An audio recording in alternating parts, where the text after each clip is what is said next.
Hello, my fellow colleagues and students.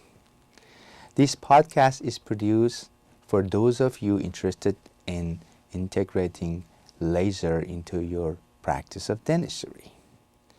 I cannot emphasize enough how important it is to review laser science and understand how laser radiation works. Therefore, I leave that topic for you to investigate on your own time. Please review the reference books listed at the end of these presentations for the science backgrounds. The most important investigation you must do concerns selecting a wavelength. By choosing a particular wavelength, you are actually choosing the type of tissue component that will be primarily targets. For example, when a diode laser used, your primary target is melanin and secondary target is water. When using an erbium type laser, your primary target is water and your secondary target is hydroxyapatite. With the carbon dioxide laser, the primary target is hydroxyapatite and your secondary target is water. Therefore, if you are interested in integrating a soft tissue laser into your practice, several options are now available. Many kinds of diodes, erbium, and carbon dioxide lasers are available for purchase. For many years, I have been using erbium type laser in my private practice for both hard and soft tissue applications. However, several laser systems have dual wavelength systems that allow you to switch from one wavelength to another as needed. These multi-wavelength systems are geared to provide the laser dentist with ability to switch between hard and soft tissue modes. You will need to decide yourself whether these new dual wavelength laser system will provide additional coverage compared to that of single wavelength laser. I am comfortable with the erbium laser because it allows me to accomplish soft tissue procedures such as biopsies, frenectomies, gingivectomy, and implant uncovering. It can also be used for hard tissue procedures such as preventive composite, hard tissue crown lengthening, and so forth. Here I have selected some before and after cases that I have treated for various conditions.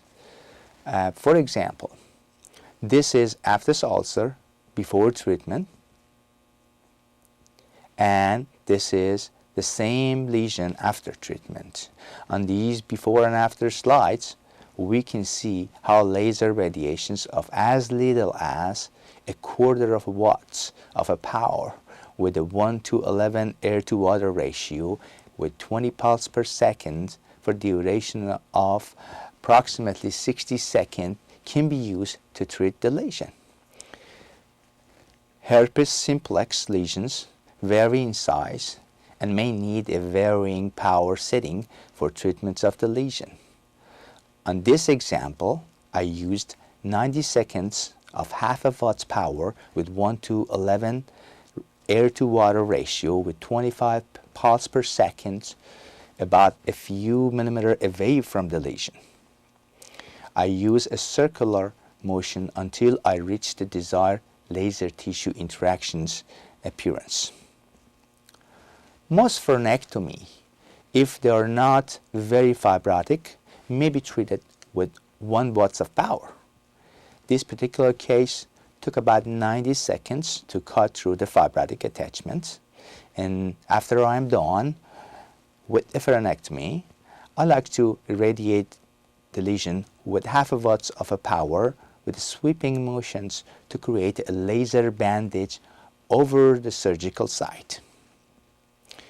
Preventive composites and composite restorations, when indicated as a restorative material, can be prepared by a hard tissue laser.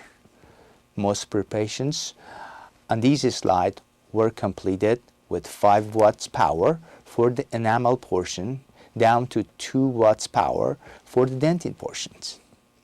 I also use a laser for laser etching in addition to the conventional etching technique.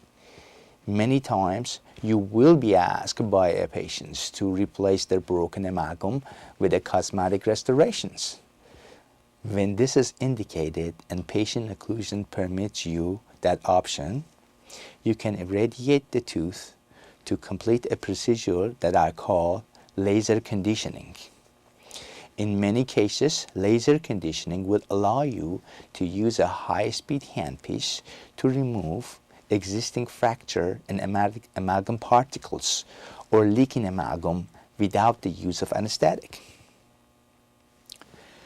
Diode lasers are an affordable alternative for those of you who wish to stay with soft tissue applications only.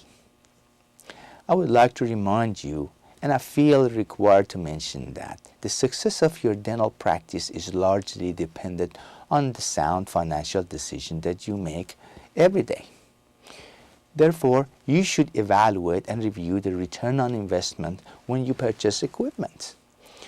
When you work in a group practice, you may be able to afford a laser much more easier than if you were a solo practitioner. Keep in mind that the alternative to buying a laser could be scheduling all your laser-assisted procedures on 2 specific days per month so that you can lease a laser for those days. This arrangement may work for a while and let you delay the long-term commitments of purchasing a laser. I thank you for watching and look forward to hear your comments and questions on this.